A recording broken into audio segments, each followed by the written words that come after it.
नमस्कार साथियों। आज हम बात करेंगे महाशिवरात्रि क्यों मनाई जाती है और हिंदू ग्रंथों में इस दिव्य रात्रि का क्या महत्व बताया गया है। महाशिवरात्रि यानी भगवान शिव की महान रात। ये सिर्फ एक त्योहार नहीं बल्कि आध्यात्मिक जागरण का विशेष अवसर है। बहुत समय पहले जब सृष्टि नई नई बनी थी, तब देवता, असुर और मनुष्य सभी अपने अपने अस्तित्व को बचाने के लिए संघर्ष कर रहे थे। हर तरफ हलचल थी, कोई संतुलन नहीं था और इसी असंतुलन को ठीक करने के लिए एक दिव्य शक्ति की आवश्यकता थी।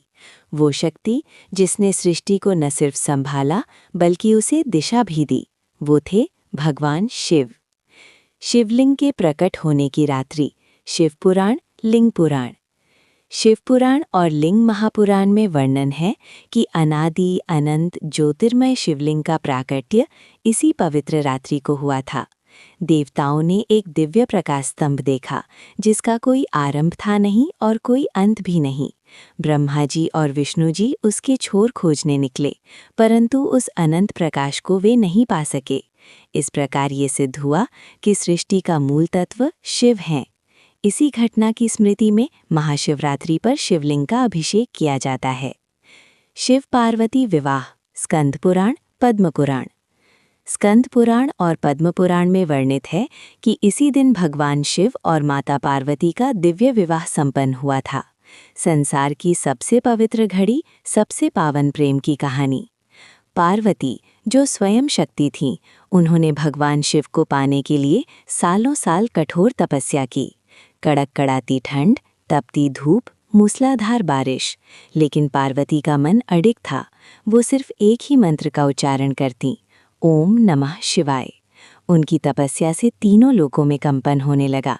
देवताओं ने कहा, यदि महादेव पार्वती को स्वीकार कर लें तो सृष्टि में संतुलन हमेशा बना रहेगा। अंततः एक दिन शिव प्रकट हुए और मुस्कुराते हुए बोले, हे देवी, आपकी तपस्या असफल कैसे हो सकती है? मैं आपको स्वीकार करता हूँ। हिमालय पर्वत पर देवताओं की उपस्थिति में पुष्पों की वर्षा के बीच ढोल नगाड़ियों के साथ महादेव और पार्वती का विवाह हुआ और जिस रात ये दिव्य विवाह संपन्न हुआ वो थी महाशिवरात्रि। समुद्र मंथन और हलाहल विषपान, भागवत पुराण, पद्म पुराण।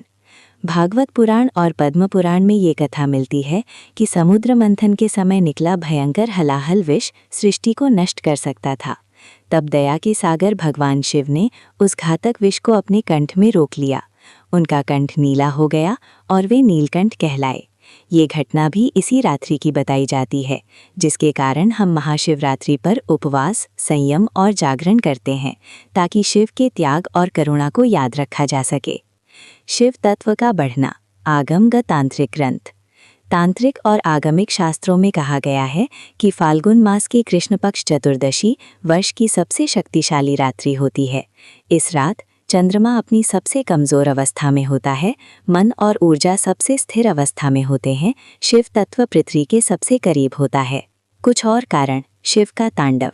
एक और अद्भुत कथा है। कहते हैं कि इसी रात शिव ने तांडव किया था, वो नृत्य जिसमें है सृष्टि की शुरुआत, सृष्टि का पालन और सृष्टि का संहार। तांडव सिर्फ नृत्य नहीं था, वो ऊर्जा थी, वो गति थी, वो ब्रह्मांड का संतुलन था। देवता दूर खड़े होकर देखते रहे। शिव की जटाओं से गंगा बह रही थी, सर्प शांत थे, तृतीय नेत्र चमक रहा था और धरती शिव के चरणों की ताल पर थर्रा रही थी। ये भी कहा जाता है कि इस रात शिव ने गहरी समाधि में रहे और जब उनकी समाधि टूटती है तो दुनिया में दिव्य शक्ति भर जाती है। इसलिए ये रात्रि अत्यंत पवित्र मानी जाती है।